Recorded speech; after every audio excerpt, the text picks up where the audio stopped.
Rafael Nadal. Rafael Nadal's running forehand, the shot that curves like a banana and breaks the laws of physics. Here's what makes it impossible to defend. Nadal's forehand doesn't travel in a straight line. The ball starts heading wide, looks like it's sailing out of bounds, then suddenly bends back inside the court at the last second. This happens because Nadal generates around 3,200 to 3,500 revolutions per minute of spin on his forehand, with peaks reaching up to 5,000. That's among the heaviest topspin in men's tennis history. The ball rotates so fast that it literally changes direction mid-air, and he's doing this while sprinting at full speed, sometimes completely off the court. July 6, 2008, Wimbledon final, Nadal versus Roger Federer, the greatest match ever played. Nadal was pushed wide to his forehand side during a crucial point in the fourth set. He was sprinting off the court, barely able to reach the ball. Federer moved to the opposite corner, expecting a defensive shot. Instead, Nadal whipped a forehand that curved around the outside of the court and landed just inside the baseline.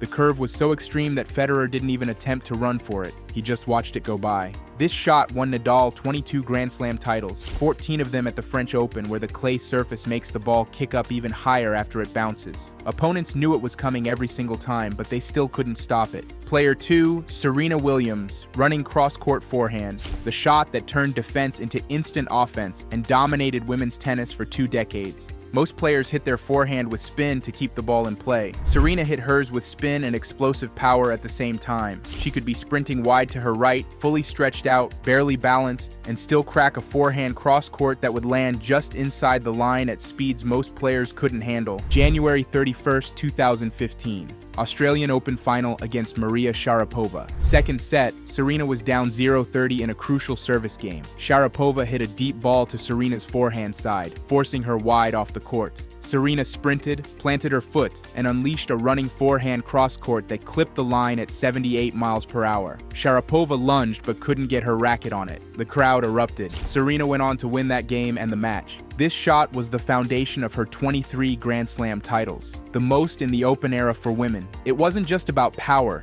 it was about timing, placement, and the ability to hit winners from positions where most players would just try to stay in the rally. If you are loving this video, please click the hype button on your mobile screen and help us to reach out to more tennis fans. Done? Let's continue. Player 3, Roger Federer, slice backhand. In his own words, the most iconic shot of his entire game. The slice backhand doesn't look flashy. It's not about power. It's about control, deception, and changing the rhythm of the entire match. Federer would take a high ball on his backhand side, and instead of driving it with topspin like most players, he'd slice under it with a chopping motion. The ball would float over the net, then skid low and fast off the bounce. Opponents would have to bend down low to pick it up, which threw off their timing and forced them into defensive positions. Federer used this shot to set up his next move, usually a forehand winner. July 8, 2012, Wimbledon final against Andy Murray. Third set, tied at 4 games all. Murray hit a deep ball to Federer's backhand. Federer sliced it back, low and angled toward the sideline. Murray had to sprint and dig the ball out from below his knees. His return floated short. Federer moved forward and hit a forehand winner down the line. The slice set up everything.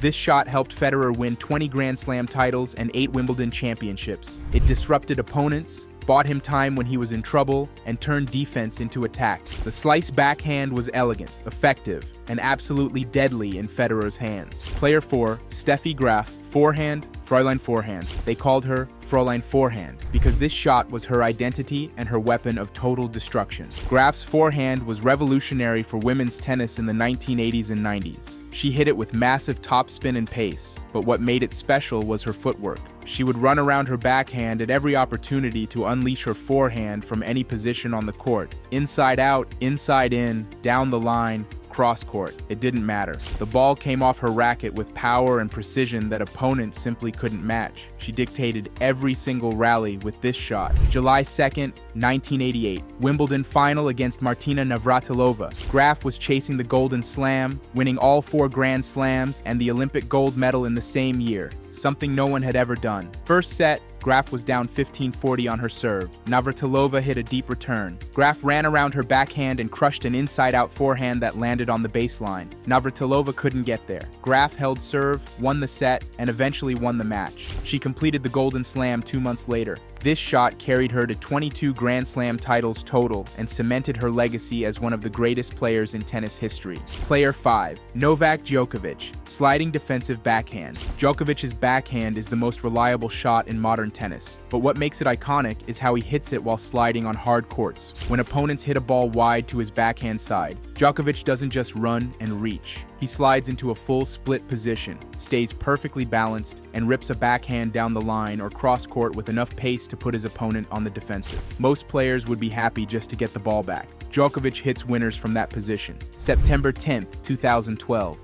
This shot has helped Djokovic win 24 Grand Slam titles, more than any male player in history. It's not just about flexibility or athleticism, it's about having the strength and technique to generate power from impossible positions. When Djokovic slides into that backhand, opponents know they're in trouble. Player 6. Maria Sharapova. Forehand, swinging volley. The aggressive finishing shot that she hit at shoulder height with devastating power. Most players hit volleys with a short punch motion. Sharapova took a full swing. When the ball came to her at shoulder height near the net, she would load up and swing through it like a forehand from the baseline. The ball would explode off her racket and land deep in the court before her opponent could react. This shot required perfect timing and confidence, because if you miss, you look foolish. Sharapova rarely missed. July 3, 2004. Wimbledon final. Sharapova was 17 years old, playing Serena Williams, the defending champion and heavy favorite. Second set, Sharapova was serving at 5-4, one game away from winning Wimbledon. Williams hit a weak return that floated to Sharapova's forehand side at the service line. Sharapova moved forward and crushed a swinging volley down the line.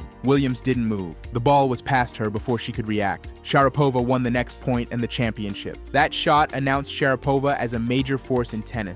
She went on to win 5 Grand Slam titles and became one of the most recognizable athletes in the world. The swinging volley was her signature move, aggressive, powerful, and perfectly executed under pressure. Player 7. Juan Martin del Potro. Hammer forehand. The most feared shot in tennis because of its devastating power and the sound it made on impact. Del Potro's forehand wasn't just fast, it was heavy. When he made contact with the ball, you could hear it throughout the entire stadium. A loud crack that let everyone know something dangerous was coming. The ball would travel at speeds typically between 100 and 107 miles per hour and land deep in the court with so much pace that opponents barely had time to react. September 14, 2009. US Open final against Roger Federer. Del Potro was 20 years old, playing the greatest player of all time. Fifth set, tied at 5-all. Federer hit a second serve. Del Potro stepped in and crushed a forehand return down the line at 105 miles per hour. Federer lunged but couldn't get there.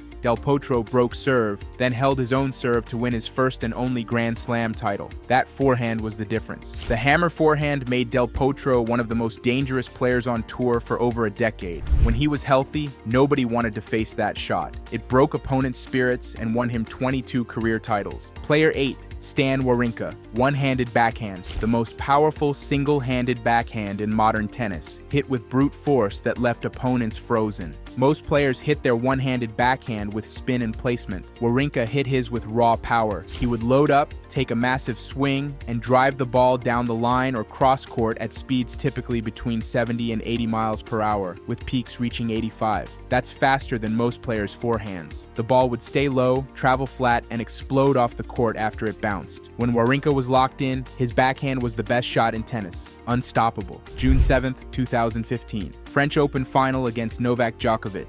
Djokovic was the #1 player in the world and the heavy favorite. Fourth set, Wawrinka was serving at 5-4, one game away from winning his first French Open. Djokovic hit a forehand to Wawrinka's backhand side. Wawrinka planted his feet and crushed a backhand down the line at 82 miles per hour. Djokovic lunged but couldn't reach it. The ball clipped the line. Wawrinka won the next point and the championship. That backhand carried Wawrinka to 3 Grand Slam titles. He beat Djokovic and Nadal in Grand Slam finals with that shot. It was a thing of beauty, power, precision, and perfect timing all combined into one devastating weapon. If you are loving this video, subscribe to our channel and help us reach 5,000 subs by month's end. Player 9. Pete Sampras, slam dunk overhead, the leaping smash that finished points with authority and brought crowds to their feet. Sampras didn't just hit overheads, he jumped. When a lob went up, Sampras would time his approach perfectly, leap into the air, and smash the ball down with incredible force. The ball would bounce so high after landing that opponents had no chance of returning it. This shot was the exclamation point on his serve and volley game. July 4th, 1999. Wimbledon final against Andre Agassi. 5th set, Sampras was serving at 5-4, one game away from his 6th Wimbledon title. Agassi hit a defensive lob to try and push Sampras back. Sampras tracked it, jumped, and slammed an overhead into the open court. Agassi didn't even move. Sampras won the next point and the championship. He hit 5 overhead winners in that final alone. The slam dunk overhead was part of Sampras's dominance in the 1990s. He won 14 Grand Slam titles, 7 of them at Wimbledon, and his overhead was a huge reason why. It was athletic, powerful, and perfectly executed under pressure. Player 10, John McEnroe, touch volley, the softest hands in tennis history, with control so precise it looked like the ball was glued to his racket. McEnroe's volleys weren't about power, they were about placement and feel. He would stand at the net and redirect the ball with the smallest movements, dropping it just over the net or angling it sharply to the sideline. His racket head stayed incredibly stable on contact, which gave him perfect control. Opponents would hit passing shots at him, and McEnroe would absorb the pace and drop the ball into the open court like it was nothing. He made impossible volleys look routine.